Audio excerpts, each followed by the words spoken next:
আমরা এখন তাজপুর বিচে আছি, আর এই বিচটা এত সুন্দর কারণ এই বিচে একদম খালি, প্রচন্ড ক্রাউড নেই। যেরকম দীঘা মন্দারমণিতে প্রচন্ড ক্রাউড থাকে, এখানে একদমই ফাঁকা। কালকে রাতে বসেছিলাম আমরা, জাস্ট ফাঁকা বিচ, সমুদ্রের আওয়াজ, ঢেউয়ের আওয়াজ। কি দারুণ এই জায়গা, দারুণ আমাদের স্টে। সো আমরা স্টে করছি ততরেখাতে। এখানে এসে তোমরা এনজয় করতে পারো খালি বিচ, যেখানে কোনো ক্রাউড নেই, কোনো কেওস নেই। অসাধারণ বিচটা, ঘোরার জন্য একদম পারফেক্ট। নিজেদের মতন শান্তিতে সময় কাটাতে পারো, থাকতে পারো খুব সুন্দর সুন্দর রিসর্টে। কারণ আমরা এসেছিলাম বড় গ্রুপ নিয়ে, 13 জনের গ্রুপ নিয়ে।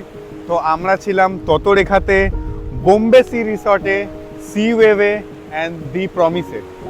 একটা নির্জন সমুদ্র সৈকত তোমাদের অপেক্ষা করছে তোমাদের দুদিনের ছুটিকে আরো মনোমুগ্ধকর করে দেওয়ার জন্য। তাহলে তোমরা আসছো তো এই সুন্দর সমুদ্র সৈকতে?